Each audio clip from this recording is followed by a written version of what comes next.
WHHLP 103.5 FM, broadcasting live from downtown New Haven. We're streaming live on TuneIn Radio as well as newhavenindependent.org. We're also streaming live on Facebook Live.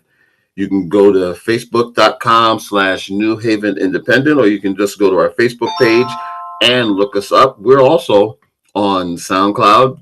We are also on Odyssey, and we are also on YouTube. Welcome to another edition of Outside the Box. My name's Anthony McClean. Glad that you're able to join us here on another Tuesday. And this is that time of the year where this pretty much we can fill the 2 hours really quickly because everything and anything is going on. Now, coming up in our second hour, Ray Scott, former NBA head coach Ray Scott, will join us. We're going to look back at the Bam Adebayo 83-point game from his eyes. Want to get his perspective on that. Also, a little bit more NBA and college ball as well. And as we said, this is that time of the year. Put it this way.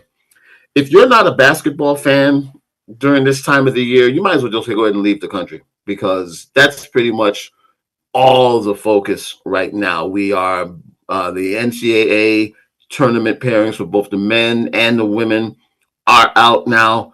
Everybody's knee deep in their brackets. The first four for the men play tonight, and then the first four for the women play tomorrow, and then from Thursday on, as they like to say, is on, because you'll have games pretty much every night on both the men's and the women's side.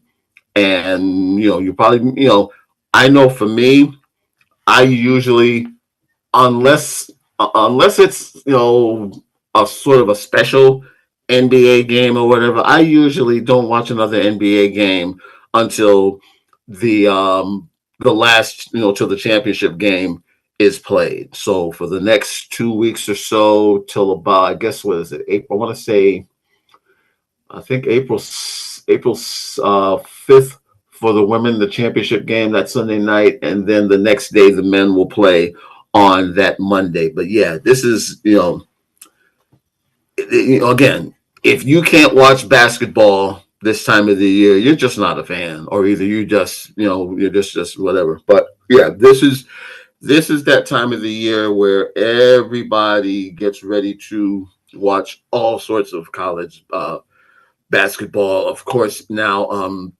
I guess it's the College Insider, one of those nondescript tournaments. They are actually canceled this year. They weren't able to come up with the funding. I believe I think, what is it, college.com. There's a couple of them, but one was canceled. And of course, the NIT is still going on, both on the men's and women's side. But yeah, definitely this time of the year, it's all about it's all about college basketball. This is that time of the year that you've just got to be a non-basketball fan if you're not at least watching or following the tournament. Doreen, who is sitting in for Harry, we're going to have her on for a quick minute. We're going to talk about the women's tournament as well. And there she is. I don't know, how are you, ma'am? I can't hear. I think you're still. I was muted. What I guess do all the time. Hey. If we had $1 for every person that started talking off of the unmuted, we could buy out the station. But as I was telling Doreen before we came on, over the years, I find myself watching the women's tournament more. I mean, the men's tournament is still great. I don't take that away, but they've made it so top heavy now, where you can't have. I mean, you still see a few upsets along the way, but they've made it so that they have all the top heavy teams. I mean, I see you had people that were trying to keep Miami of Ohio out of this tournament, and they were like 31-0 during the regular season, and they're going to punish them for losing in the tournament, and then the tournament punished them. They got in one of those first four games. But in regards to the women's tournament, now, contrary to popular belief, it has not been changed to the UConn Invitational. It's still the NCAA women's tournament, but considering the year that they've had and coming off of last year, and needless to say, prohibitive favorites to win this thing. Yeah. I guess the first thing is, can they be beaten? And what will it take? Is it going to be like is it going to have to be a one-time fluky thing, or is it going to be, well, if they get beat, who's going to beat them? I guess how would you say they're going to get beat if Yeah. they're going to beat this year? I mean, look, I'm a big UConn fan. I would never bet against Sarah Strong, especially Sarah Strong with AZ Fudd. I think that, you just have this UConn team is so fun, I think, and so good, and the only undefeated season. But also, I mean, the Big East, I think, isn't as competitive as a lot of other, parts of the country. And so, I mean, I think that you have like all the number one seeds, I think, going into this tournament are really solid. I think you have UCLA, Texas, and South Carolina. I think Texas is going to definitely be one to watch. I mean, UCLA only has lost one game this whole season, and it was against Texas.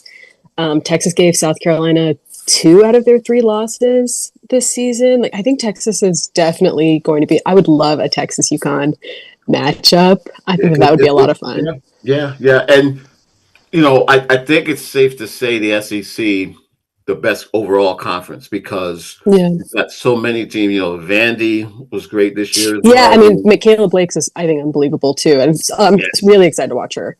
And see, that's the thing to me. I mean, look, they're great stars on the men's side too, and I don't want to take anything away. But the thing with the women's tournament is that for the longest, even though for a lot of years it was UConn and Tennessee and nobody else, and then South Carolina and nobody.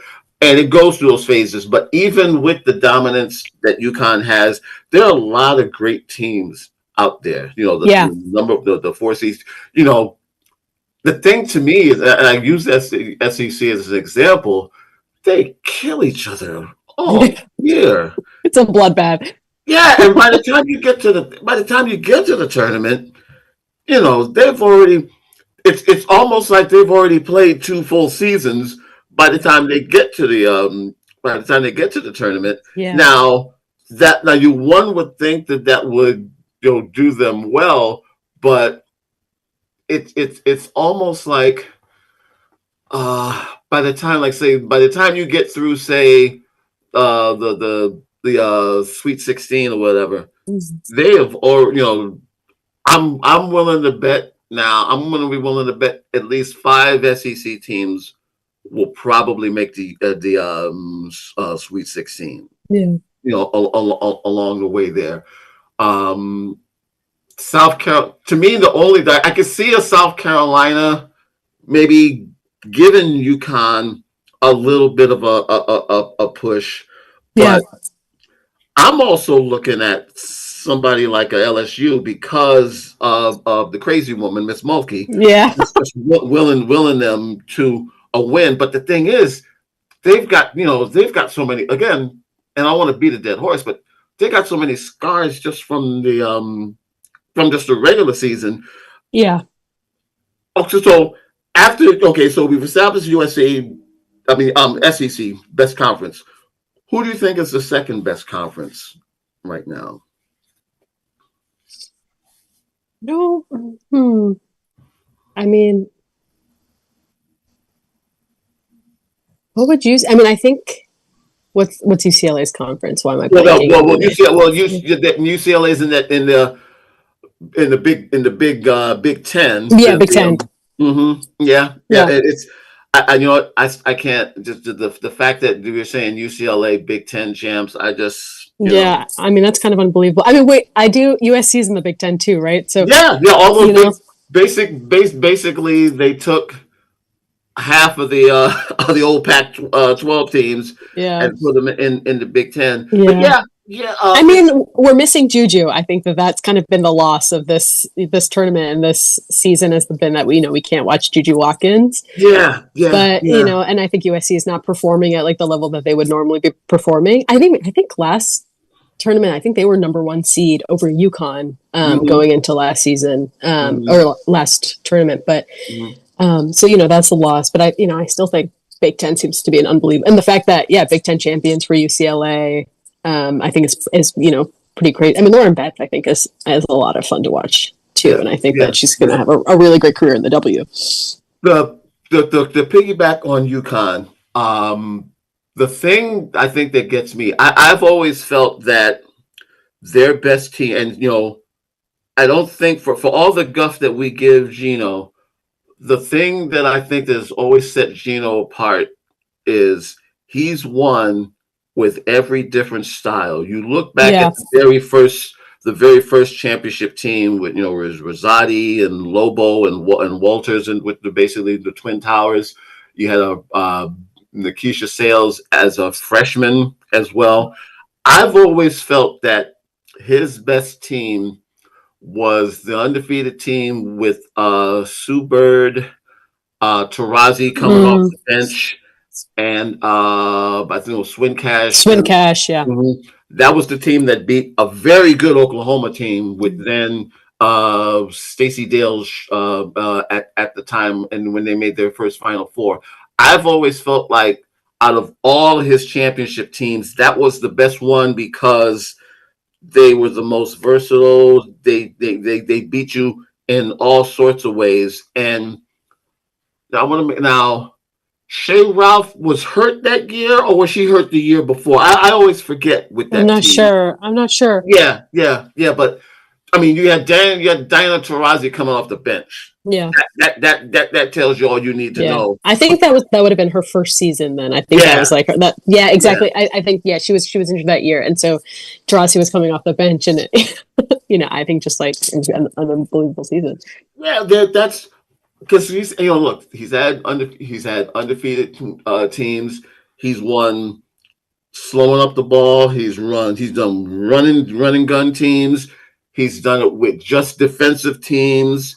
And even with this team, there's not a one unique style. They just come out and beat you. Yeah, For lack of a better word, they just by come out double and digits too. By double yeah, digits. yeah, yeah. And I know that a lot of folks from the outside looking in that that will say doesn't it get kind of monotonous or so after a while. But again, I always go with the fact that he's won in so many different ways, Yeah. and a little bit try there's a and whenever you go undefeated, there's always going to be folks that are going to try to make comparisons and everything like that. And I really can't.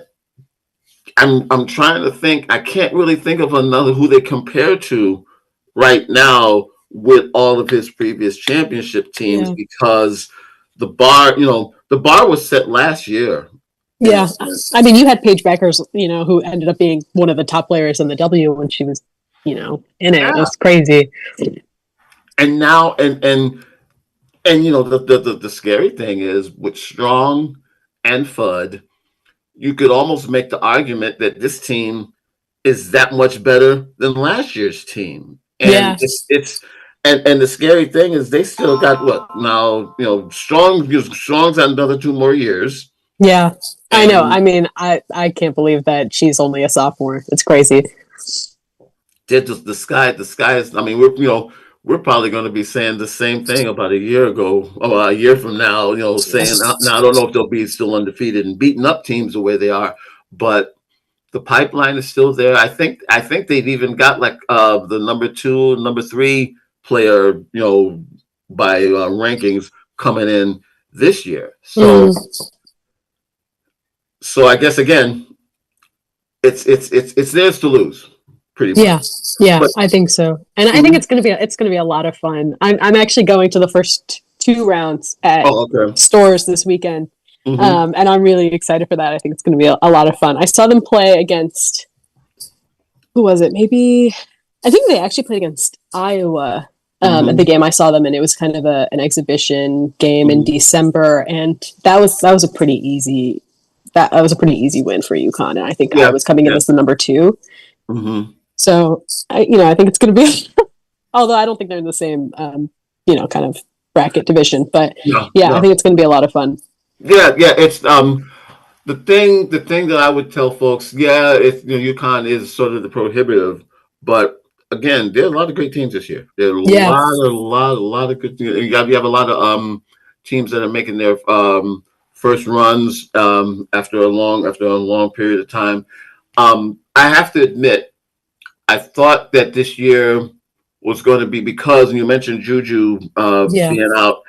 I thought it would take away from the overall national picture, but to women's basketball's credit, she's missed, she's but missed for sure. But it's but not yeah, like, but yeah, yeah, but the sport has moved on. But I guess yeah, it speaks to just how, I think it speaks to how women's basketball has evolved over the years. yeah, If say 10 years ago, say a whole slaw or a Tarazi missed the full season, yeah, it might have skewered the national picture. But this year it really didn't skewer it at all, because USC is still a very, very good team, yeah. and you're still seeing all the great teams out there. Um, is there sort of a dark horse team that you're looking to follow in this tournament?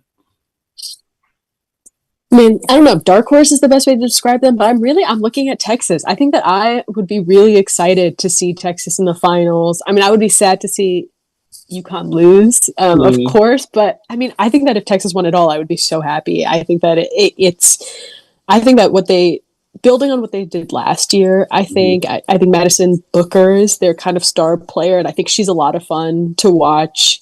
And their number two, I think, Rory something, I can't remember her Yeah, name, but I mean, she, yeah, yeah, yeah, mhm. she's 5'6", and I have so much fun watching her on the court. Texas is, I think, a really fun team, and I think that the fact that they have handed South Carolina and UCLA their losses, I think has is a really big deal. And I'm really excited to see. I would love to see a UConn Texas matchup. I don't think we got that last year. I think, No, no, no, yeah, no. They're already out. Now they beat South Carolina at South Carolina too. Am I correct? yes, yeah, yeah, Yeah, yeah, yeah, yeah. definitely, So yeah, and they beat South Carolina twice. yeah, yeah, and yeah, in the championship, in the final. But the fact that they went into their house and beat Yeah, them. But again, I think it just speaks to just how the SEC just they kill each other. yeah, They kill yeah, each other. But I think that's a good thing. You have to have that one league where everybody's just on a any given night. yeah. Um, And I don't know about LSU. I would love. I don't know if LSU's going to be making it to the Final Four. I think mhm. that it would be a lot of fun if they did. Malaysia Fulwiley, Flage. I think you have a lot of really good players at LSU who are a lot of fun to watch, and I think shouldn't be underestimated. I think that they made it pretty far in the tournament last year, but I think not as far as I had thought that they were going to make it. Yeah, yeah, yeah. And I would love to see them this year. I mean, I don't think that they would beat a UConn Mhm. team that's performing at the level it is now, but you know, yeah, I think they'll be fun to watch. And now everybody goes on the whole thing about how the Big East is not one of the top conferences, but even when UConn was in its heyday, there were only maybe like a handful of teams that really could. Villanova used to would always give them a go, and Syracuse at times. But a lot of it now is just because of this whole realignment. I mean, Yeah, the fact that Boston College and Syracuse are in the ACC, yeah, that makes no sense to me. yeah. But again, that's where we're at college sports wise now. Um, Speaking of the ACC, now Duke Duke with Carol Lawson has done well this year. But to me, it's going to be tough for them to make a Final Four. I mean, they'll be in the mix. I wouldn't be Yeah. surprised if they get to a regional final, but I think it's going to be tough for them to get to a. They're going to need a couple of upsets I along think the you're right. I think way. you're right. I can't. Did they lose to South Carolina in the tournament last year? I can't remember. Yeah, that one. Yeah, Yeah. Well, it was yeah, so, I know they lost to somebody that made the Final Four. So yeah, yeah, yeah. I mean, yeah, I don't know that I see Duke making it to the Final Four, but I mean, I don't. The one thing about March is most of the time I'm not surprised, but sometimes you are, and I think Duke is one of those teams that I don't put past, you know, hmm them surprising me. But yeah, I think you're right. Probably not going to make it that far. Vanderbilt, I'm excited to watch too. Like I said, I'm really excited about I think she's a sophomore or something, and Michaela Blake's, I think her name is, and hmm I think she'll be fun to watch too. Speaking of dark horses, but yeah, I don't know that I see Duke making it to the Final Four. Yeah, I enjoy the women's tournament because again, even though it's top heavy, there's still room for upsets. Yeah, The games are always very competitive. Yeah, you're gonna get your odd blowout or what have you, but for the most part, it's more competitive on the women's side than it is on the men's side. And and again, you know, because the SEC has set themselves apart, they're always going to be competitive. But it's going to be, it should yeah, be a good tournament. I mean, basically, it's UConn's to lose, yeah, and barring something crazy along the way. They're not. I mean, let's be honest. They're not going to be tested until they get out of stores. They'll more than likely they're already have their ticket punched to a certain extent to the Sweet mm, 16. It's going to be there. The tournament for them may not start until the Sweet 16, and yeah. even then, it may not. It may not start until they get to the Final Four. But yeah, it'll be fun to. It'll definitely be fun to watch. Now, do you follow now? You follow WNBA as well, I guess, right? I do. Yeah, I do. Well, it looks like again, if you go by what they're saying, is like it looks like that the season may get started on time. They're coming. I know they were meeting up until yesterday, and they're supposed to be meeting again today, and they're thinking that there could be a possible resolution within the next couple of days. And Yeah. I'll be honest, you need to get that thing done because So, yeah, for real. at this point in time right now, with the sports calendar being what it is, because this is an Olympic year, you got the World Cup, Yeah. and baseball will grab folks or whatever. The last thing they need is to either have a shutdown or a Yeah. postponement of games or what have you. It would kill all the momentum that they've built Yeah. over the last couple of years. With the new TV contract and the other thing to me is that they're shooting themselves in the foot. Remember this; they're expanding. There was now one of them. You had what happened up in Oakland this year with the Valkyries setting attendance Yeah. record and then making the playoffs as well.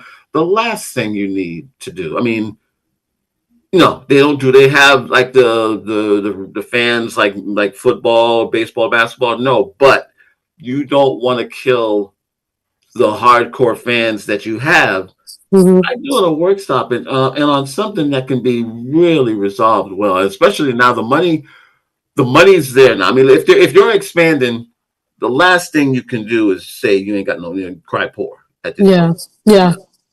Yeah. No, seriously. I mean, I think the players are really clear that they want to play. I think that they're overdue for more money. I think that something needs to be figured out. I mean, the league is unbelievable. It's like, I think we have another new team. I think Toronto or Portland or something is Toronto's, I starting think, this year. well, Portland is getting another team. Portland had a team a while back. I think was it Philly? Was it Philly starts this year? I think I forget which one starts this year I because think, I think maybe Toronto Tempo, I think starts yeah, this year. Yeah. yeah, Yeah. yeah, but yeah, they start. I think next year, but yeah, if you're able to expand, I mean, that lets you know that there that the interest is there. I've said this a bunch of times, and I know it's something that will not happen.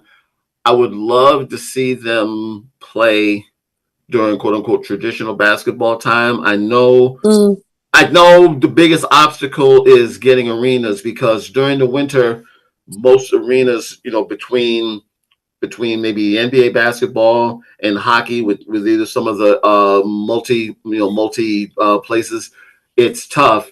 And during the college season, all the college arenas are Yeah. taken because of men's and women's basketball. So they almost have to play during this time because the arenas are available. But Yeah.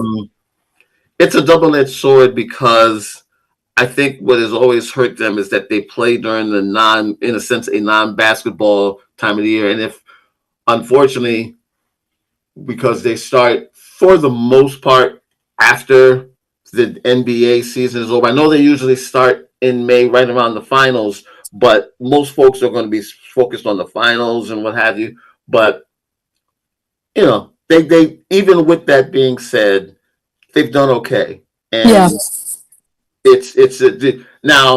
now that there's more games. Do you find yourself watching more games now, or I definitely do. I mean, like during the W season or like, yeah, Mhm. yeah. I mean, definitely. I think that, yeah, I honestly had never thought about what it would be like if they played during traditional basketball season. I think it probably would reach more, I think, casual viewers, sports Mhm. fans, I mean, NBA does have more fans. And so, I think that it probably would reach more people. And I think it'd be a lot of fun, honestly, to be kind of watching both leagues at the same time. And honestly, the way that it is now, I always feel so bad for the draft class because they go immediately from Yeah, tournament to draft to like boot camp or whatever, or yeah, training yeah, camp, yeah, and yeah. then There's and then there's like no a couple weeks there's later they're like starting in the league.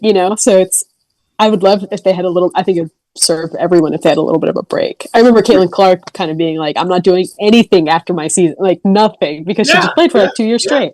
Well, look, that rookie year for all whatever, the thing I always argue the best thing that happened to her was not making the Olympic team Mm. because I think she might have had a massive one at halftime of one of the games because what was it? Maybe I want to say there was maybe like a 2, maybe 3 week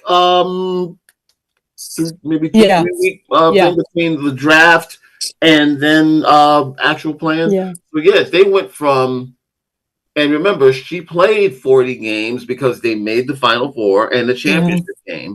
yeah, The draft was basically 3 days later, yeah, and then there was a week or half or so in between, and then you're in camp again, and her and Angel as well. There's always going to be a rookie wall that you're going to hit yeah. anyway, but that rookie wall comes to them almost like 10, 15 games into the season. I know, it's crazy. And they also, I mean, Caitlin didn't play an Unrivaled, but if you are playing an Unrivaled, that's just a few months after the WNBA season ends. I think Yeah. Angel played an Unrivaled during its first season. And so, these players, and after Unrivaled finished, now they're doing the World Cup qualifiers in Puerto Rico right now. And it's just, Mm-hmm. these women are, I think Paige has been playing basically for at least a year straight at this point, Yeah, or a yeah. year and a half straight at this point. But, a year ago she was in the tournament, and now she's at the World Cup qualifiers, and she's, I don't think, had more than a few weeks off at a Yeah, time. yeah, yeah, yeah. It's a look. It's a grind as it is now because basketball. The only other even though football doesn't play all year, they find that they're always in the news all year. But with basketball, now that you've got, with the ladies, you have the foreign leagues as Yeah, well. So you're all. I mean, I think it's safe to say that you're almost playing 300 of the 365 days. yeah, which is insane, Yeah, especially at the yeah, level that you're playing at. yeah. I mean, even the NBA guys get at least a couple months off, Yeah, unless it's an Olympic year. yeah, But yeah, it's a grind. Now, to their credit, it hasn't affected the play on the field yeah, because you saw there was a spike in the attendance, and the Valkyries' success has a lot to do with that because yeah, they were sold out even before the season started, and they setting the attendance record. But even though the Aces wound up winning it again, and even they hit and even they hit a little bit of a wall Yeah. after getting off to such a great start. So yeah, it's to their credit that the level of play didn't fall off, and now that they've got the exposure with the new TV deal, it helps. But like I said, it is a double edged sword because when you're playing that. I mean, even the NBA doesn't play it as many times as Yeah. they do. But Yeah.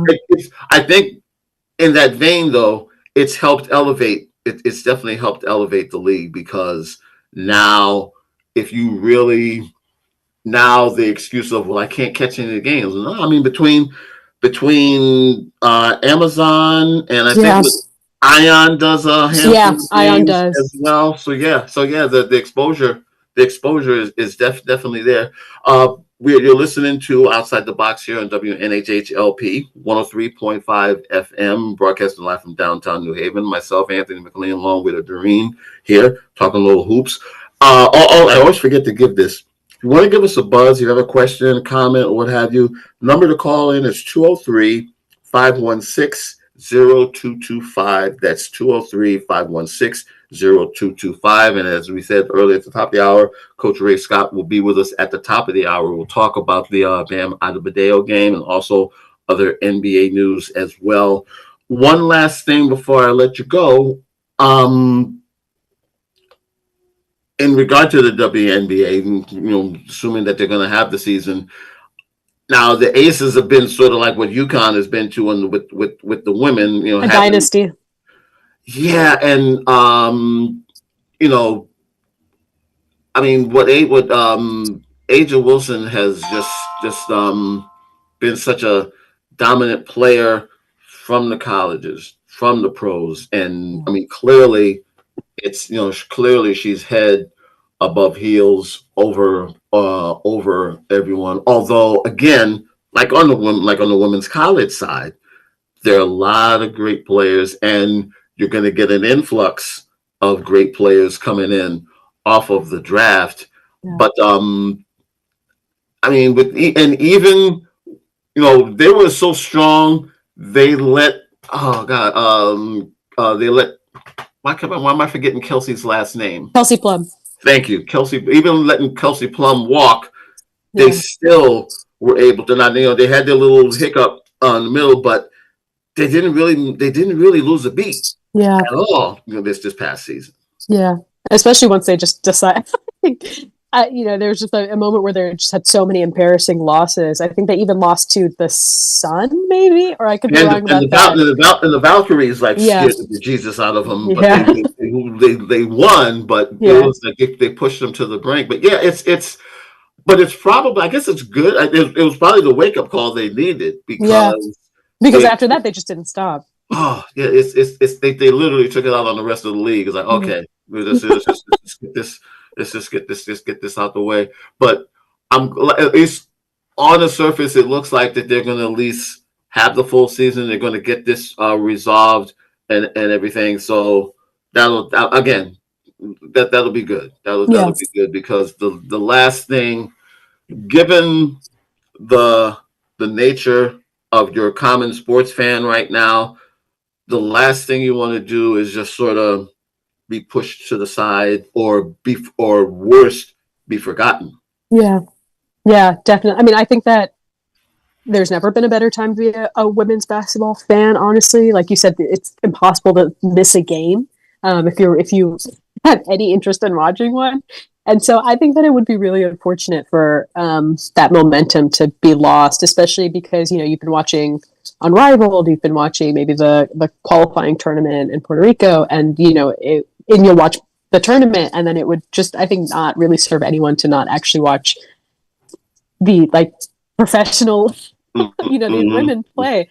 I think professionally, and I think that they definitely want to play, and I think that it would just serve everyone if they did. And I'm excited for the upcoming season. I think it's going to be a lot of fun. I think there's going to be some great draft picks from this class. I think AZ Fudd, I think wherever she ends up is going to be fun. I think she'll probably have a little bit of a wall. I think just based on her as a player, I think it'll take a little bit of an adjustment for her, but I think when she hits it, it'll be good. And then you still have Angel. Paige, Caitlin, as Aaliyah Boston, as Yeah. really Mm-hmm. fun young players to watch. And then you've got the vets like Nafisa Collier, Asia Wilson, Stewie. It's going to be, I think it's going to be a lot of fun if it happens, but I think it will. I think it will. Yeah. It's weird now. Again, we're in a unique situation here in Connecticut where the Sun have been a very popular team. Gotten to a final, as well. But now the whole deal of them, whether they're going to still be here in the state, or whether they're going to be in Boston, and it's almost like the league. I don't know if you get the same vibe. The league, it's almost like the league wants to get them out of Connecticut. For sure. I think that I mean, look, I want the Sun to stay here. I love going to a Sun game. Even though Mohegan's not the easiest to get to from New Haven, but I think that the league is. I wouldn't be surprised if they're just expecting to get more money if they're at the Garden or something. I don't know if that's even where they'd be playing, but if they're at the Garden versus Uncasville, Connecticut, in the casino. Yeah. I mean, look, I get it because Uncasville compared to Boston, I get it. But see, my thing has always been play, like they've done. I think what was it, 2 or 3 games they played up in Boston. Yeah, they sold out both games. Now it helped that one of the games was with Indiana and the Caitlin gang. They're going to follow, they're going to follow. They're going to sell anything out. Exactly. But I mean, it's the thing with me is like, look, this is women's basketball country here. Now, my thinking is let them play a handful of games at. Now I'm going to call it the Hartford Civic Center. I know that's not the corporate name anymore because they've gone to about 80 different corporate names. What is I think it's People's Bank Arena Center or something. Yeah. People's Bank and Imposium / Carrots and Donuts, whatever the corporate name. But yeah, play say a handful of games there. Yeah. Play your 1 or 2 games up in Boston, but I put it this way: I understand it from the league's perspective that they would want to play in. Because see, if you remember when the W started, the whole thing was that they were playing in NBA cities for the most part. But now that's changed. That's sort of changed over the years. And as another aside, I cannot believe after all these years they have never put a team in Knoxville. And I'm from Tennessee, and I don't know how we don't have a team in Knoxville. Or at least you put a team in Knoxville, maybe have 1 or 2 former Lady Vols. Yeah, you're going to tell me that's not going to sell out? I know. I think Candace Parker even tried to back something. I think they wanted to call it the Tennessee Summit. I think after Pat Summit, and I think that would have been great. I think that Tennessee really does need a team. I don't understand. After all, what is going on? I mean, it's been over 25. Almost like 30. It's going to be 30 soon, I guess, right? I think 97. I think it started. So something like that. So I mean, it's good. You're coming up on your 30th anniversary, and you don't have a team. I mean, to me, if you're going to have a team in Connecticut, you've got to have a team in Knoxville. I know. Have them play at the Vols gym. Yeah. Are you really telling? I mean, if you thought, put it this way, if you thought that Oakland / Golden State was going to sell out, and no one saw that coming, you don't think that they won't sell out in Knoxville? Yeah, I know. I think it's unbelievable that Tennessee doesn't have a team. I think Knoxville really needs one. I think that so many people would show out for that. Honestly. Yeah. I mean, it's just again, I just somebody somebody's not thinking in the league office, but maybe down the road it winds up happening. But yeah, I don't get it. I still never got it that they didn't put a team right there. And I'll even like a team like say like Iowa or Penn State where you automatically are going to get a women's basketball crowd because you already have a fan base there, and you put a couple. If you have a couple of former Hawkeye teams, or maybe have one of the former coaches coach there, whatever, and it's going to generate. I mean, with with the Tennessee team, have either Parker or maybe who was her long time assistant for years? Don't get old because you forget names. Holly Warlick. Yeah, have her coach. Have her coach the team, and again, put a couple of former Lady Vols on the team or something. It's an instant hook. Yeah, that's it. I'm petitioning the league so I can become a shareholder. I would love that. Yeah. I just, like I said, I do not understand why they haven't, but I guess the main thing now is get this thing squared away first, and then you go from there. Yeah, I think there's a lot of possibility. I think with the WNBA that I think is definitely untapped. And so I don't know. Maybe this contract will be the first step to maybe once they have this figured out, they'll focus on the other stuff. I would hope so because to me it's there. I mean the fact that they're expanding speaks volumes because so there is something that's there to be done. But we'll see. We'll definitely see how this plays out. We'll definitely see how this plays out.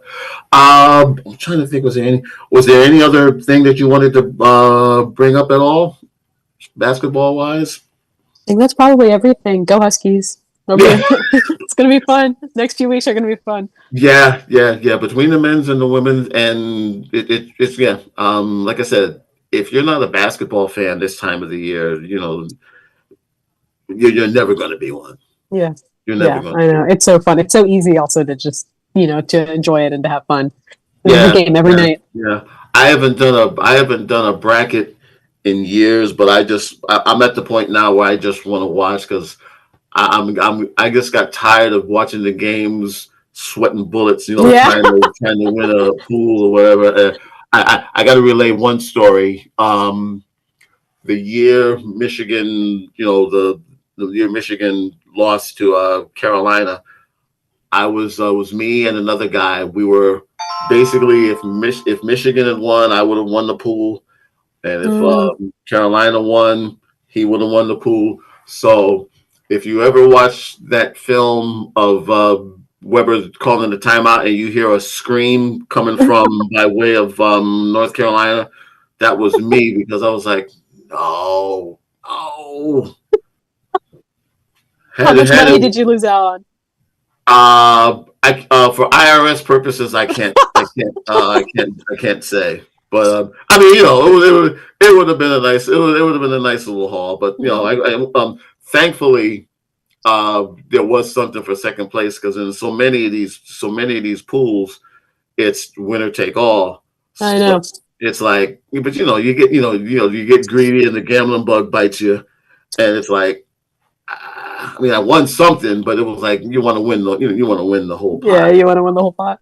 I think my friends and I are probably going to do a bracket, and I always put so much work into it, and then it's usually some upset that or I always kind of think that there might be an upset. Like I always kind of hope there might be one, and then there isn't.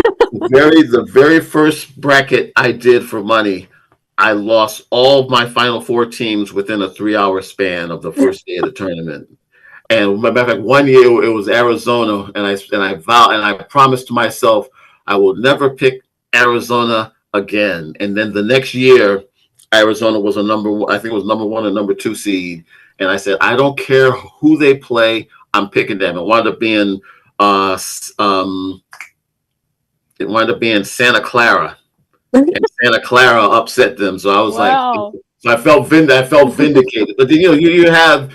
I think everybody has those like bracket thing. And then with the way it is now, you have some people do a Sweet 16 bracket, and then there'll be ones that will do an Elite 8 bracket. But the fun is to just be able to follow it all. But see, now I'm like Huey Freeman from the Boondocks. I'm retired. I'm just watching the games now. That's enough for me. I can't. That's too much.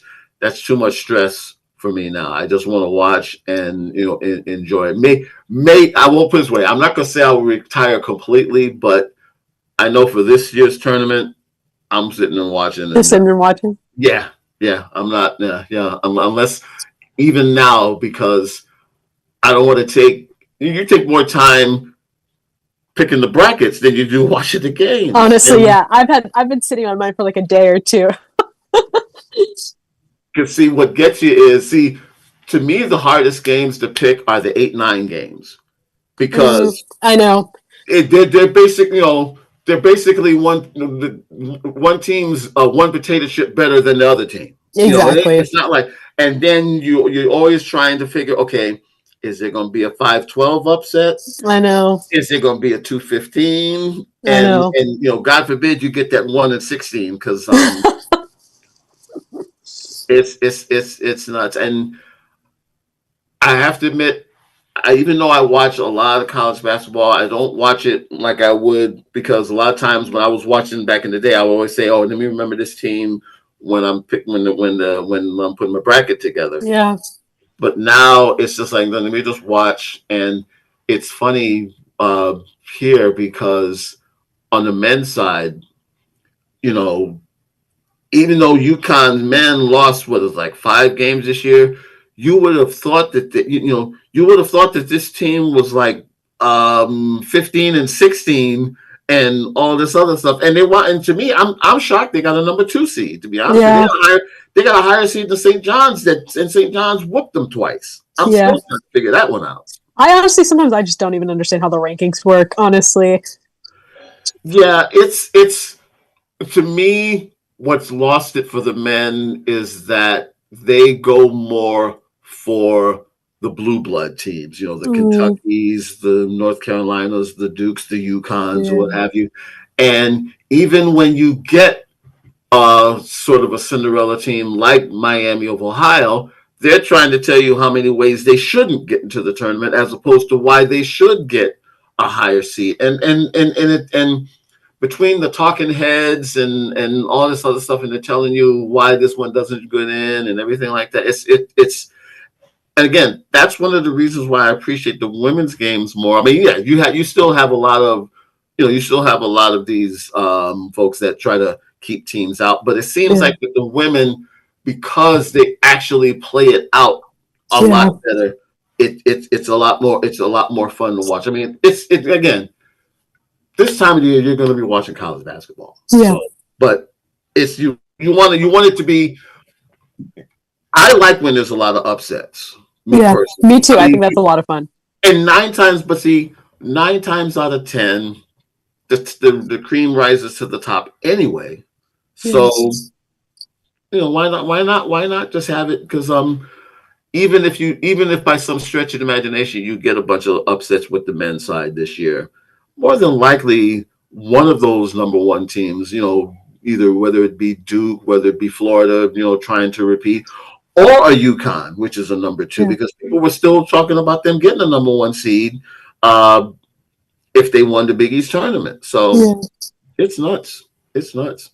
It's nuts. So hey, enjoy the tournament. I'll probably we'll be back here again. Probably talking about. I actually have we're gonna actually Leah Secundo is going to be joining us next Tuesday to talk about the women's tournament. So we'll have her on as well. But yeah, this will be fun. This will definitely be fun. Yeah, it'll be fun. Are you taking a break before your next hour? We got the 10 minutes. I wanted to talk a little bit of World Baseball Classic. You have the U.S. versus Venezuela tonight, and again, I've enjoyed it. I know people go back and forth with it. If you're again, this is one of those tournaments where people are still trying to figure out when's the best time to do this, whether you should do it after the season, whether you do it this time now where it takes away from spring training. And this is about as best a time as you can play it because I don't think you would get the same kind of player. I don't think you would get the same players that are going to play during the off season. I think this is about as good a time as you're going to get for having all, and even still, you don't have all the top players, but this is about as good a time as you're going to be able to get for all of them to play. And yes, there's the risk of injury. You saw what happened with Edwin Diaz a couple years ago where he missed. And I think so far, off the top of my head, I don't think there's been a major injury as of yet. But the bigger thing to me has been, a lot has been made of the gaffe that the U.S. manager made in regards to the early run because they actually thought that they were already in they were already in the quarterfinals, but they hadn't, and they had to have Italy win for them to advance, and now and then they ironically they wound up Italy almost eliminated them because Italy beat them, and it was Italy that lost last night in the other semi that against Venezuela. But it's been fun to watch. I've enjoyed it. I'd rather watch that than the to be honest with you, I'd rather watch that than the spring training games because the spring training games are usually just yeah. But it'll be interesting tonight. Of course, Venezuela versus the USA team in the championship, and on the basketball on the NBA side. Uh, we've seen now that Shea Gilgis Thompson is now back with OKC, and they have been on a roll since then. I know the Celtics had a big win the other night. Now that Tatum is back, um, this is a lot of people are on San Antonio's bandwagon, and rightfully so. To see what Wemby has done, as well as his supporting cast, they're within 2.5 of OKC for the best record in the West. Uh, that thing is going to be interesting to see how that plays out as well.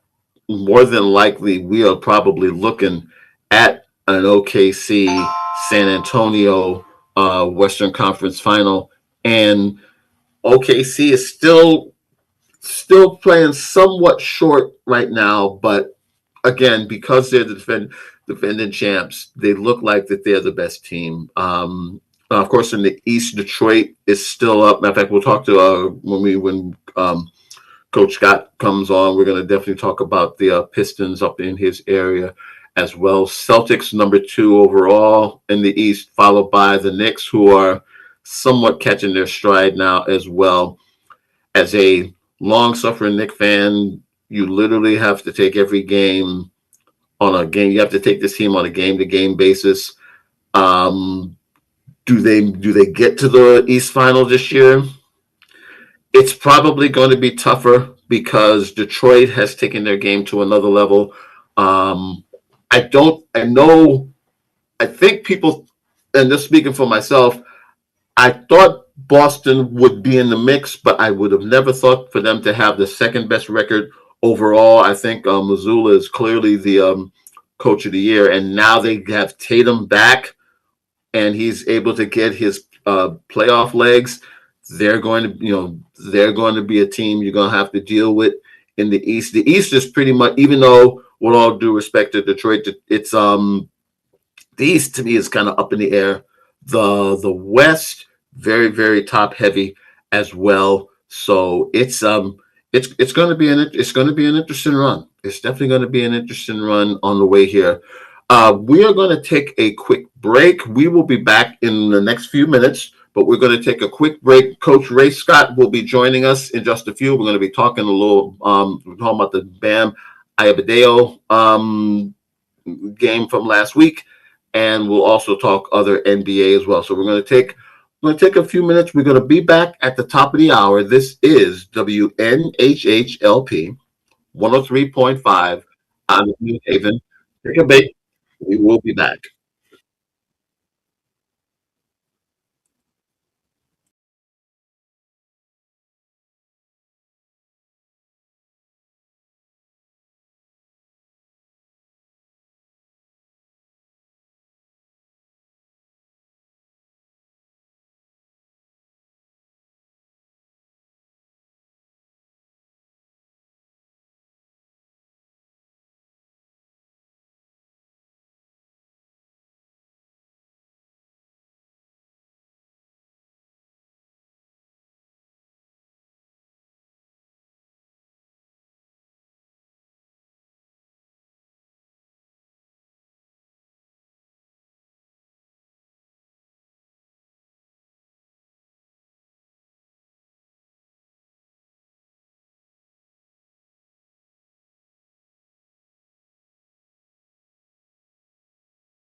And we welcome you back to the second hour of Outside the Box here on WNHHLP 103.5 FM, broadcasting live from downtown New Haven.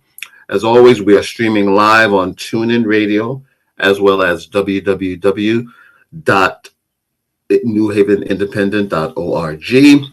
As always, we're also streaming live video on Facebook Live. You can go to www.facebook.com/New Haven Independent. We are also on SoundCloud. We are also on Odyssey, and we are also on YouTube. And also, if you have a question or comment, you want to talk about anything here while we're on the air with Coach Scott, number is 203-516-0225. Again, that's 203-516-0225.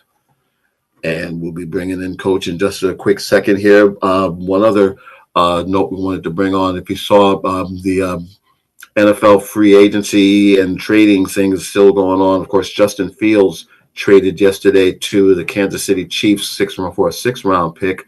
So he will be Mahomes' backup. Probably will take the bulk of the snaps during preseason, depending on how quickly he is able to, depending on how quickly that Pat Mahomes is able to come back from his injury. But yeah, interesting move in the sense of Fields will get another opportunity now to play in the NFL and be as a quality backup. So again, we'll see how that plays out in Kansas City.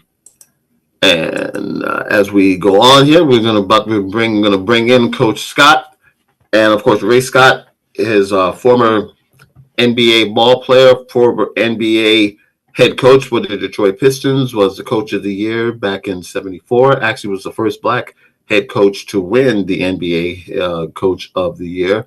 And we're always glad that we're able to have him on talking hoops or whatever. And Coach Scott, thanks for joining us. And how are you, sir? We're still having some difficulties. I think we're still trying to get Coach Scott in.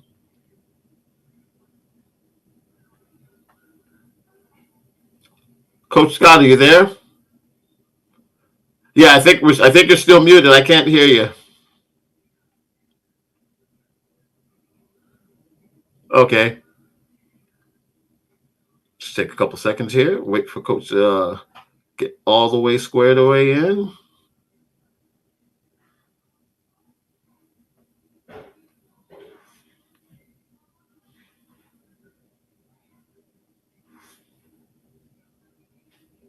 See if I can unmute. Let me see if I can.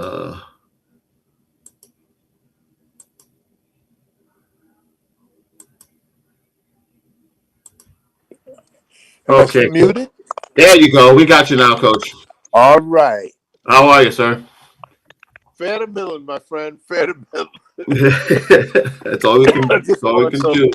That's all we can do. I wanted to do your show, in spite of the fact that I'm just going through some health issues. Okay. I appreciate you joining us. I appreciate you joining us, sir. I wanted to be with you, my friend. You're one of those guys that have kept the old man in the spotlight, and I appreciate it. That's no problem. As always.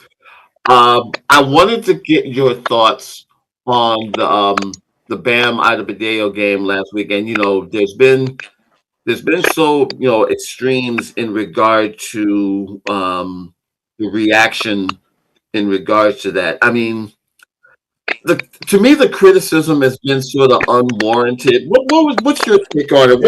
When you first, I don't know if you got a chance to actually see the game or whatever, but what was your first take on it?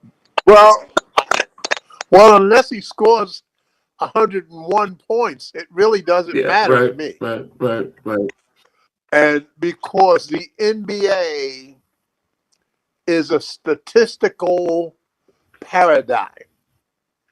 And, with those shifts and excitement and, but as long as the NBA does not give Wilt Chamberlain his just due, I clearly am not going to get excited about Bam Adebayo when I played with a guy that is the number one rebounder in the history of the NBA, which is what the job of the big man is to do, is to get you the possession of the basketball. Wilt Chamberlain did that as well or better than anyone. And the reason there's an as well there is I'm also taken with Bill Russell and the job that he did. I will never, ever dismiss that. I was blessed enough to play against both of those gentlemen. So if the NBA chooses to not be excited about their history, about a man who comparably did the same thing that Babe Ruth did. He did the same thing as Jim Brown, and yet we relegate him to an also? I think not. So when I see the 83 points, it's 83 points. Good job. 81 points. Good job.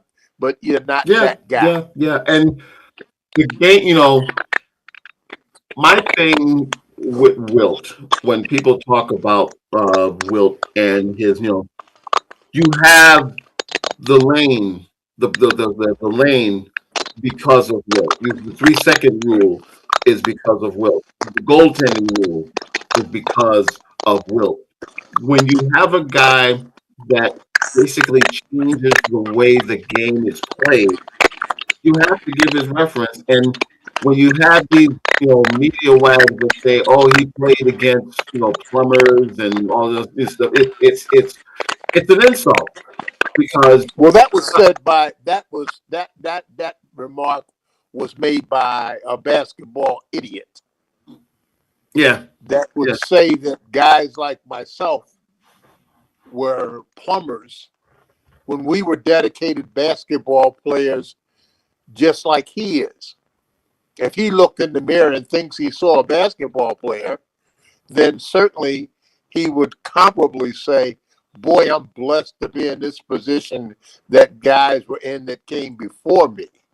But to relegate people to terminology that discredits their skill and discredits what they were. Remember, the NBA was made up of all Americans. All Americans, which the guy that made the statement was not. He was not an All-American. Mm-hmm. So, that bothered me because those people were great athletes. I went to see them play. I was 10, 12 years old going to see Bill Sharman and going to see Easy Ed McCauley and going to see Clyde Leveillette. They were all Americans. Yeah. They were all Americans. Yeah. What buttressed the NBA is the fact that Red Auerbach and Earl Lloyd and Red Holtzman, they were not stupid. They were reaching out to the HBCUs, which were people saying black people couldn't play. Exactly. So that was just as stupid as people calling us plumbers. Yeah. You know? I look at the history. I'm old enough to when they've done the 35th anniversary and the 50th anniversary and of course the 75th anniversary. And to me, what the thing about the NBA is the resiliency. The league survived Russell and Chamberlain and Jabbar and Dr. J and Jordan retiring, and the game was brought to a different level. The fact that you have modern players that don't respect the league who helped pave the league out for them, it's like you said, it's beyond ignorant, and it's kind of sad too because most of you would not be able to do what you're doing now if it wasn't for the big name guys, but also the lesser players as well. Because again, I'm in the midst of I just finished watching the Amazon Prime miniseries on the history of the ABA, and Yes. even in looking at that, you forget the ABA's contribution to the history of basketball, especially the modern day basketball. And Yes. Yes. again, it's sad that you have folks that just think that that they were the ones that invented the game, and the game it wasn't there was no game before I got here, and all. I mean Yeah. it's beyond egotistical to think that the sun sets and rises on your play. Oh, no doubt. It's a nonsensical argument, and I understand uh, as an octogenarian that the league certainly has had problems. I'm not in my head. I didn't grow up with my head in the sand. I Hmm. grew up playing basketball, so I understand that we had problems as any organization would have problems through their growth because you have people. People are imperfect. People are going to make mistakes. Things are going to happen. Issues are going to arise. But it's what you do in spite of that. Going back to your great terminology just a few seconds ago, the resiliency is what you look for. It's quite remarkable. The NFL back with Red Grange in the 20s was not a big uh, organizational sporting thing that was just taking the world by storm. The NFL grew because of Red Grange, but and they dealt with their other problems. They were, segregated and all of that stuff that they dealt with in America. But man, these guys, they go out there as kids. See, that's the other thing. These are 20, 22-year-old kids giving you their blood, sweat, and tears to entertain you in a contest of competition that makes your city proud, makes you wear the uniform, makes you listen to them on the radio, makes you buy newspapers, and broadly would get the television where everybody gets exposed to where we are. And look how exponentially we've grown as a country with sports. It's Exactly. incredible. And the Exactly. people we got to see, from, I'm from my studies of sports began in the 20s with, it actually started with Jack Johnson, and Hmm. then coming into the 20s because of Jack Dempsey and Babe Ruth and Red Grange and the Four Horsemen of the Apocalypse. You read back on that stuff, you say, man, look at where we were in Exactly. the era of Al Capone and gambling and all that stuff. Man, these guys were going out there and giving their hearts and souls to entertain people with their athletic skills. I think that should be commended. And to call people plumbers that did that, it's sacrilege. It's Yeah. really sacrilege. Yeah. Yeah. Being a former player of that era, what would be, if someone said, what was special thing about that era in the league? Because if you remember, uh, the NBA, the popularity of the NBA, people have thought that the NBA has always been as popular as it is now, but the NBA, it had humble beginnings. In some cities, especially New York, college basketball was king, Yeah. and Yeah. teams like the Yeah. Knicks, the Syracuse Nationals, who would wind up becoming the Philadelphia 76ers, even the Celtics in their heyday, they were sort of treated as second-class citizens overall. Baseball was the national pastime, and football was starting to evolve. Basketball was so.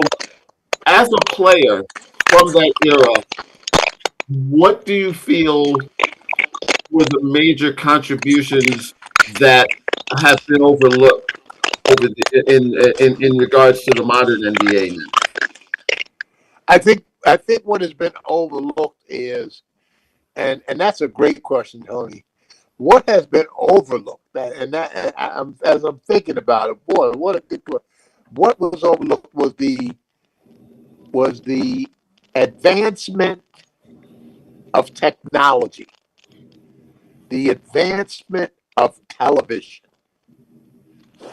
where whereby we had more exposure to fans. When I came to Detroit and I got off the airplane in Detroit, the only person that met me was Earl Lloyd. Mm-hmm.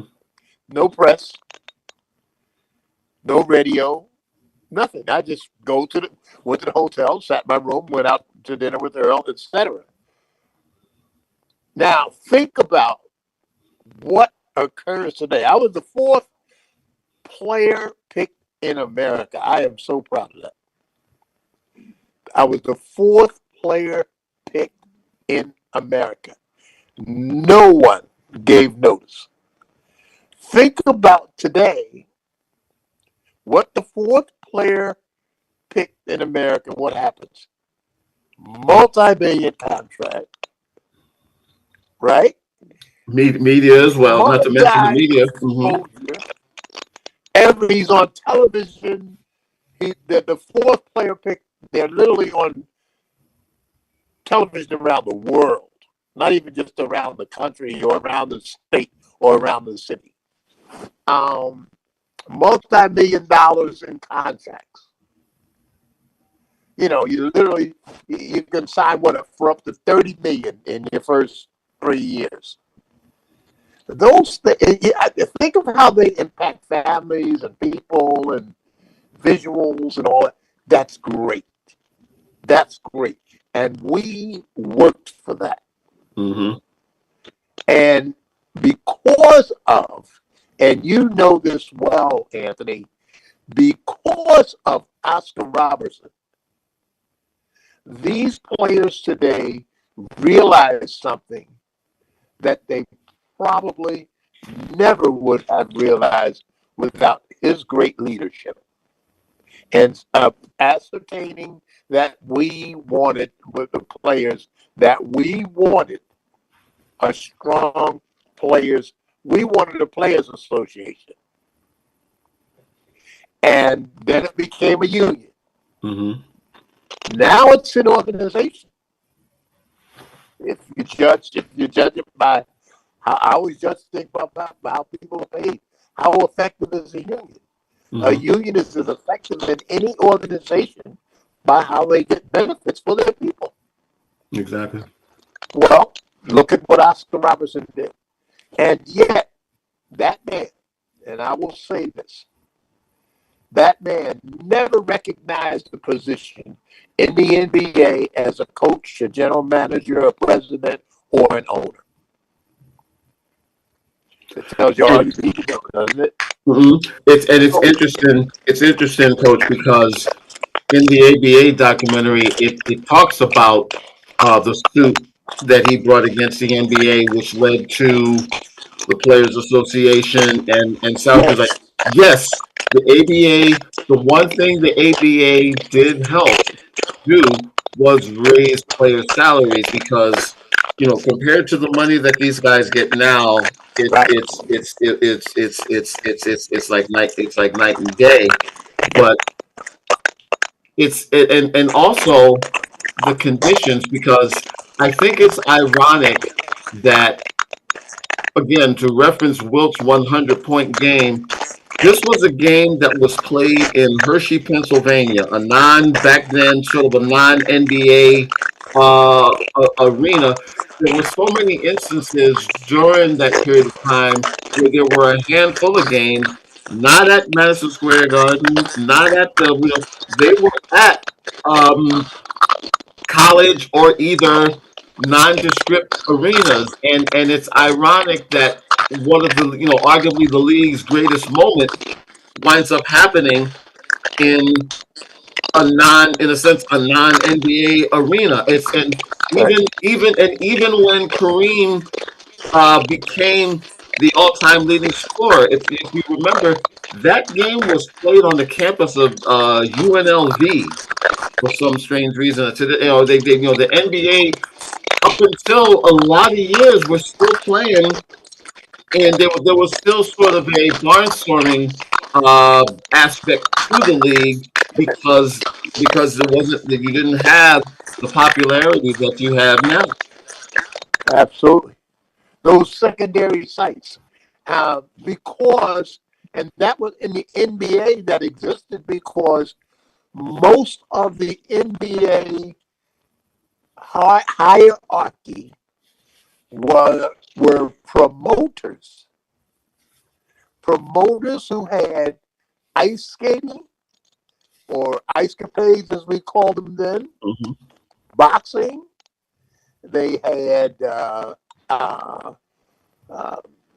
and all of those prime arenas had what? Skating rinks for Mm-hmm. the hockey. So yes, that was something in America that, and again, going back to your original question, what was the changes? And I say television, Oh, but sure. but I'd have to add the other change was Russell, Chamberlain, Oscar, Elgin Baylor, and Jerry West getting the people to come to the stadium. Because if you couldn't get the people to the stadium, you doggone sure weren't going to get them on TV. Yeah. Yeah. Yeah. And those guys did that. Those, in my opinion, and that's just my opinion, Mm-hmm. but those are the five guys that did it. And so, to fully answer your question, when the fans saw that, and the people in New York said, "Hey, man, we got something here with these guys, with Russell and Casey and Sam coming down from Boston to play in the Garden. We got something special here."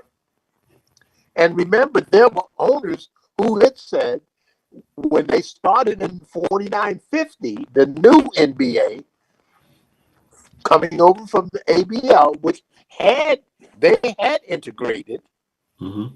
but the new NBA, when they started, there was not an African American player to be found. Yeah.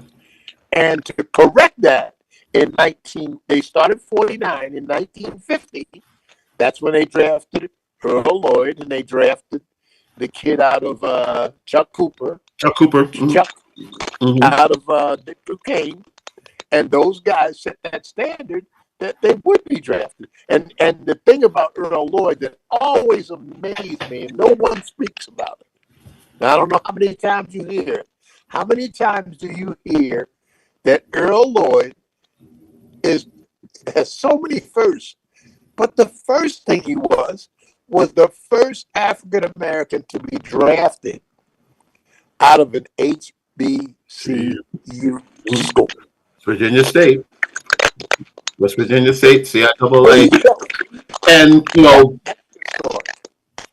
I've been lucky enough to have interviewed Mr. Lloyd a bunch of times at the CIAA tournament, and you said you were a teammate, and he also succeeded him as a coach for the Pistons.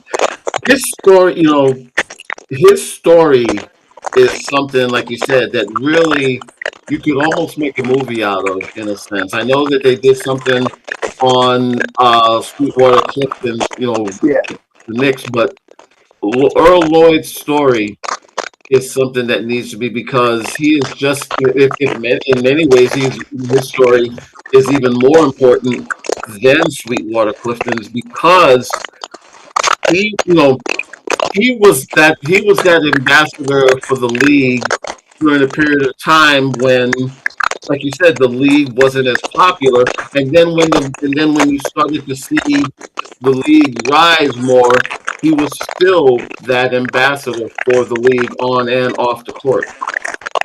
Correct. Correct. And he also led the charge back into the HBCU schools. Exactly. You know, Earl Lloyd, when he was a Piston assistant coach and head scout, would have drafted, instead of Joe Pogo Caldwell, he would have drafted Willis Reed. Mm.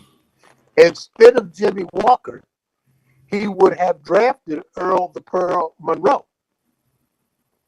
And this is, remember, this is when people saying, "Oh, the guys in black school they can't play." And I'm like, "Are you insane?"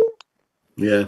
Yeah. You know, but that's people who, without vision, they don't understand that as African American kids, we grew up not with the tutelage of people at the YMCA or the organizational places. We went out to the schoolyards by ourselves and learned to play. That's why we had the individual impact on the game that we had as African American kids, because we were self-taught, and doggone it, we could play that game. Absolutely. We could play that game. And so when that was seen, more and more and more, there was only 3 Olympians in 1960 that I know of that were on that team. 3 black Olympians, and that was Bob Boothner, Walter Bellamy, and Oscar Robinson. Well, I challenge you to look at those teams as years went by. After President John Fitzgerald Kennedy said, "We want to bring the African Americans into the enterprise of America, and so that they can share and contribute and benefit, just like all true Americans." So I never forgot that. It made me a follower of him for my life. Yeah. Yeah. That 1960 team was a, probably of all the Olympic teams, probably one of the more underrated teams, as well. When you look at that entire roster, and then, like you said, you look at the makeup of them. This is you are listening to Outside the Box here on WNHHLP 103.5 FM, broadcasting live out of downtown New Haven. This is Anthony McClean. Glad you're able to join us here with head coach, the legendary Ray Scott. And when as we bring it up to sort of the modern game now as well, and when we show prep to go on, there's a lot, there's, even with the success of the league now, there's still a lot of negative connotations or what have you. What would be some of the things that you would want to see the league improve upon, either on or off the court? If you were commissioner for, say, what would be some of the things you would want to implement? I would like. I first of all, let me say this way. I'm an Allen Iverson fan. Okay. But and Allen came and brought a certain tone to the league that I thought it helped in some ways and it hurt in some ways. And in my love of what he does and what he stood for, I saw that the league walked away from their responsibility of raising their men. They were young men. They were 20, 21, 22 years old. That's not a finished product. And I think that we abrogated our responsibility as men, as coaches, in how we wanted our players to behave, because we have, in my opinion, a corporate responsibility to build something the right way. Right. Right. And so to do that, you have to play the game the right way, which the guys can do. But I wanted a little bit more maturation and see a little bit more maturation. And that was just back in my day. But it was not something that we held against the league, or I held against the league. I never held Allen Iverson against the NBA. I just wish I could have been there to help him understand his responsibility and what his responsibility are to the young people that came after him. Exactly. Yeah. And that was supposed to have been the goal of the G League in a sense. The kids coming in early. It was remember, it was the D League. It was the NBA's developmental league. But as is what happens with so many of these sports, it becomes a money grab, or it becomes more of a money situation. And they've allowed. Now, I mean, they allow kids who, in a sense, may not be mature enough to handle. I mean, there are very few Kobe's, there are very few LeBrons, there are very few Garnetts that come into the league with, for lack of a better word, an old soul, in a sense. Yes. And and I agree with you, there is a responsibility on the player, of course, but the league to me has dropped the ball on so many instances. And I go back to the documentary, and it's called Soul Power. If anybody gets a chance to watch it on Amazon Prime, the whole Spencer Haywood thing, the way that it was handled, it could have been. It could have been done so much differently and so much more smarter. Right. But again, when things are played on racial lines, in a sense, you get that disconnect. Right. Well, I don't think, going back to Kurt Flood and Spencer Haywood, two young cats that changed the sports world. Mm-hmm. They changed the sports world. You talk about guys putting it on the line. I mean, the hurt that Spencer went through and Kurt went through, you and I couldn't even imagine. Yeah. To be told that you don't matter, you don't count, get out of our arena, get out of our uniform, get out, just get out. That takes us back to years and years and years ago, not so far back, but Right. it takes us back to that time where you are made to feel inadequate in order to raise somebody else's superiority. Exactly. And we were born at night, but not last night. That's not. So we know what you're telling us. That preponderance of behavior that you're putting on Spencer, that you're putting on Kurt Flood, and these aren't blasting grown men. These are kids in their 20s. Spencer was just coming out of his 20s. Can you imagine somebody saying to you, tomorrow when you get up, Anthony, meet me at 9:00 at 14th and whatever over on in Washington, D.C. We're going to the Supreme Court. Mm. What could you be 20 years old and think about that? Right. The Supreme Court, So you listen to these things and you're like, boy, they put a lot on these kids. And Spencer withstood it. I mean, he stood up like a man.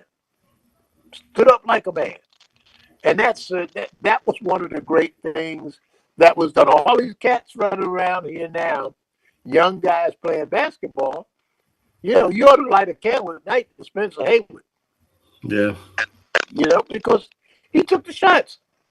He's a very special guy to me. He's a Detroiter. I revere what he has done, and he's my good friend. But man, those guys, him and Kurt Flood, when I think of what they went through, it's still, it boggles the mind. But that, Yeah. going back to your original question, is how did the NBA grow? There's another example of how the NBA grew. It grew through the courage of a 20-year-old kid from Detroit to fight all the way up through basketball to get a decision in the Supreme Court that literally freed us in basketball. That's a phenomenal thing to have laid at your feet. Absolutely. Just as an aside, rest in peace, Miss Judy Pace, who passed away yesterday at the age of 83. That was Mr. Flood's wife in the latter part of his life. And of course, some of us know her from her great acting career. But yeah, rest in peace, Miss Pace. We definitely will be missed. Get back to on the basketball side. The league. Again, I talk about how the league has evolved over the years on and off the court, from dealing with the players, the television aspect, the sort of dance that the colleges and the pros do as well. And the fact that they're actually, I guess, there's talk now of expanding. We were just talking about the WNBA the last hour, how they're going to be expanding, even though they're, having their legal difficulties. It looks like the league is going to be expanding again, and I guess Seattle's been talked about as being given their team back as well. Right. In your opinion, is it too? Is the league sort of oversaturating themselves now? Not with the talent I see, and I'll tell you why. And again, another astute question. The league is not, and I'll say it. I don't think so, because when you in today's athletic market for the NBA, if you say, give me your 100 best players, 100, I'll use that number. Mm-hmm. When you name the 100 best players, tell me how many players are left outside of that group. A lot. And mm-hmm. then there's the answer to your question. Yeah. Now here's another thing I think about quite often, and I always wanted to talk. I like talking with the guys that are kind of quasi young guys, quasi OGs, old heads. The thanks that we should give in America for the NBA and its growth too, because you asked that question and I keep thinking about it. The change in the NBA, what was there, what was exponential in their growth. Mm-hmm. This one got me. I'm sitting one day and I'm pondering something, and I said, the NBA should light a candle every day to Dr. Martin Luther King. For integration, Martin Luther King, as you will recall, put African American kids on all of these white campuses around America. Mm. The ACC, the SCC, the Big Eight. There were very, very few conferences Right. that had black kids in them. That then, and when Dr. King came along and preached his love and preached his integration and preached his equality, all of a sudden, these schools started recruiting African American kids. Mm-hmm. I say to you, look at the difference today Oh, that is. with Dr. King doing that. And all of those kids going to those schools. Now, the reason you say, well, Ray, why would you talk about the white schools?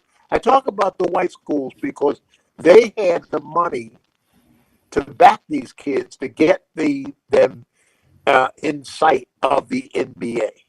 Right. And if you go to our school, because we are at the upper levels, your kids can be drafted. Mm-hmm. And our kids started making when we got the chance, they started becoming All-Americans. There wasn't just Elgin Baylor. It wasn't just Oscar.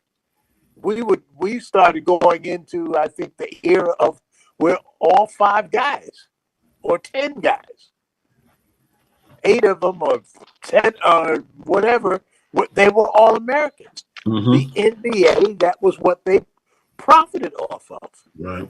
So we were put into that profit center. But it happened, in my opinion, because of Dr. King. Yeah. Yeah. And Yeah. we don't even thank him. And I will say I was so proud in the last few years. I will say that I'm proud in the last few years. The NBA has taken a stand to honor Dr. King's memory. I've been taken with that. yeah. I really have been.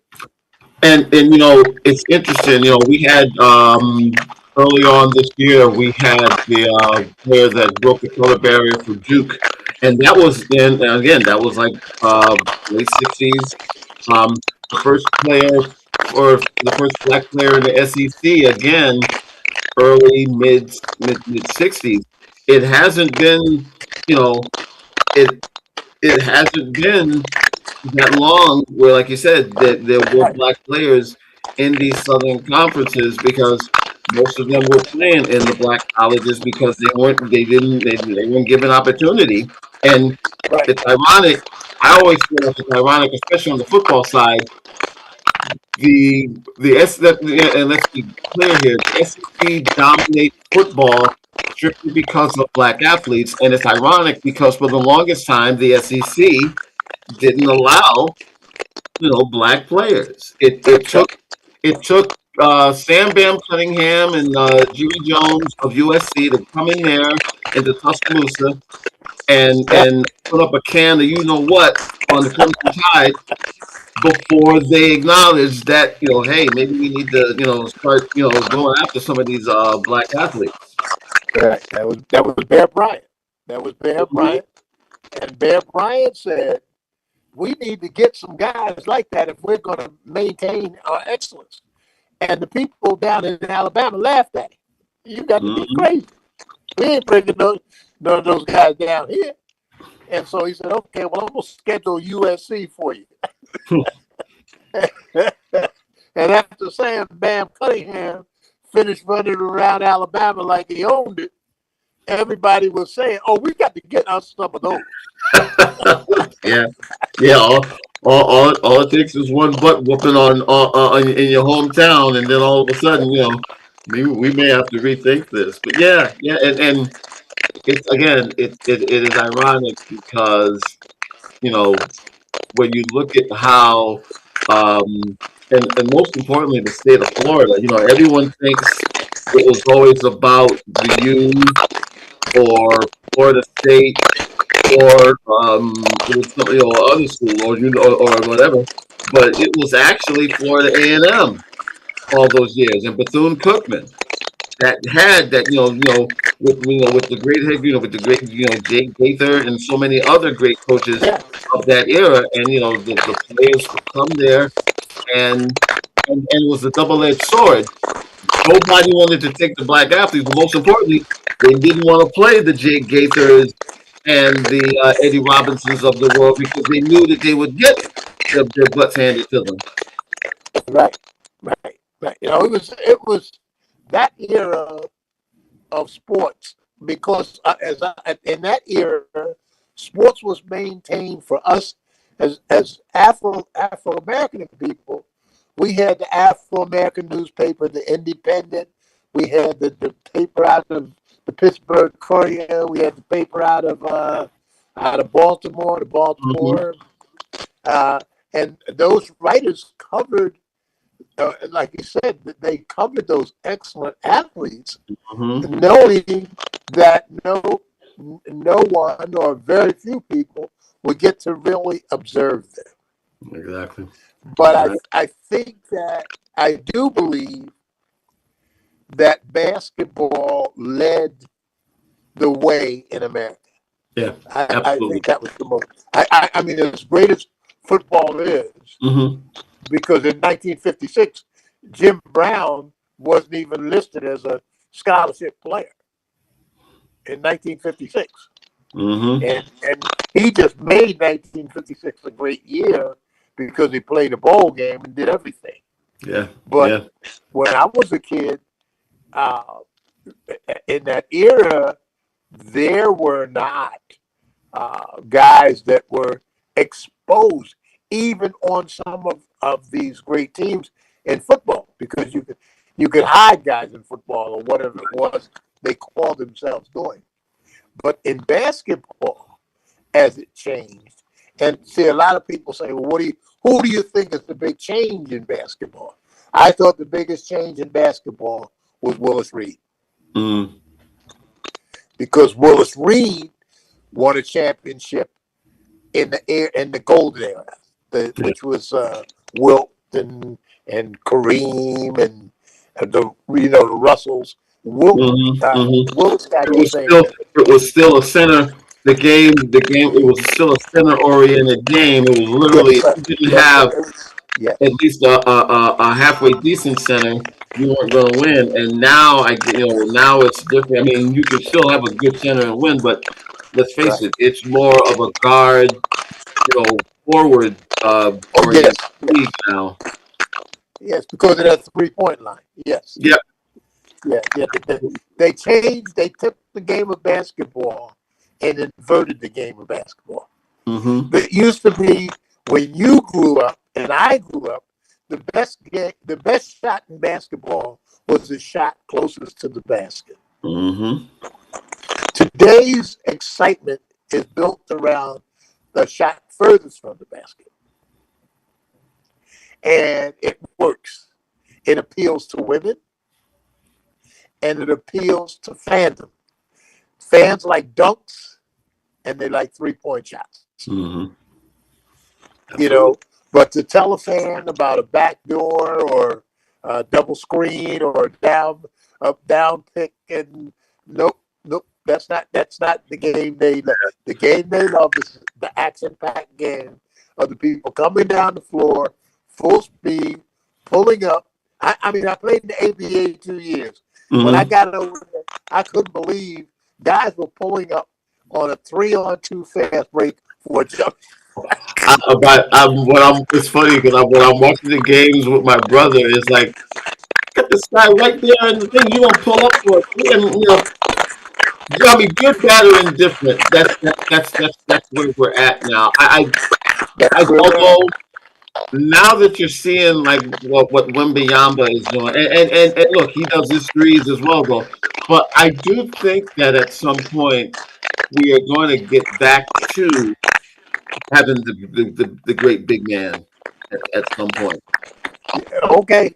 Well, you're optimistic because they've run just about all the big men out of basketball. Yeah, yeah, Unless he can shoot a 3-pointer, and unless he has a handle. yeah. I mean, I watch these guys, and trust me, they're good players. It's Oh, no, no just doubt about it. it's the execution of the game. Yeah, yeah, yeah, yeah. It's a different world. It's definitely a different world. Before I let you go, I gotta ask you. You're right up there. You're right up there with the Pistons. They turned the corner last year, and now best record in the East. I get I get both extremes. There are people that feel like they're not as good. They're not as good. And then there's other people that think because of the way that they play their defense that they can make a run. What's your Right. take on the Pistons and how far do you think that they can go? Well, you know, go is you're only going to go and with as good as your injuries. You're only going to go as good as your execution of your offense that you can have on a nightly basis. And I think that Coach Bickerstaff, who he wasn't Coach of the Year last year when he should have been, but I think he will be Coach of the Year this year. Coach Bickerstaff has designed a system, in my opinion, that says if you do the things I want you to do in my system, you can succeed. And so that's why they win the exponential game, the different game. They still can win because his system takes advantage of your talent as opposed to you having to come up with something in your talent to fit his system. Mm-hmm. He is that makes him an excellent coach. Absolutely. And that experience that he had in Cleveland and learning to put this together has been phenomenal. That's Yeah. why he's literally shocking people, but then he's not because he's been to school. Mm-hmm. He's been to school, and his daddy was a good coach.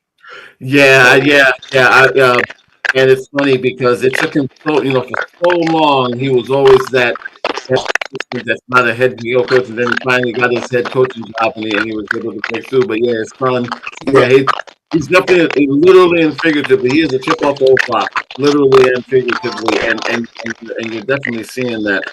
Coach, before we let you go, we know that you've been a great author as well.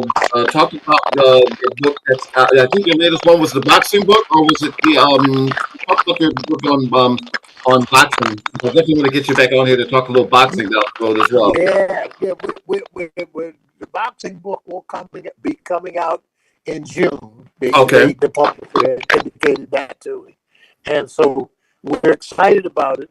I do want to let you know that we lost our good friend Charlie Rose. He passed, Oh. and he co-authored the book with both my books with me. But boy, he just got he came into my life and he became one of my best friends. He became one of my best friends, and but I regard you guys with all my heart and soul because all of you have given me a chance in my life to tell my story about things that I love, boxing and basketball. Mm-hmm. And I appreciate that so much. And I thank you, Anthony. It means, and you don't know how much this means to me. Oh, no problem. Hey, we appreciate it. Next time we have you on, we're going to do just boxing, and that's another hour conversation as to where it was, where it should be, and where it is now. Because I'm again, there's plenty of stuff we can talk about, good, bad, and indifferent in regard to the sport of boxing. But continued success, sir. I will definitely be in touch, and we definitely look forward to having you back on here again soon. Thank you, my friend. Not a problem. Take care, Coach. Take care. All right, now, Ray Scott here on Outside the Box. Want to thank everybody for joining us today. I want to thank Doreen also for helping out as well. Doreen will be back with us on Thursday. Mark Gray from MLB Bro will be on Thursday along with my co-host Anthony. We will be back on Thursday, 10 a.m. here on WNHHLP 103.5 FM in New Haven. So, Coach Ray, and for Doreen, I'm Anthony. Enjoy the rest of your day, morning, evening, afternoon, wherever you are watching or listening to this video. And as always, talk to you again soon. See you Thursday. Take care, guys.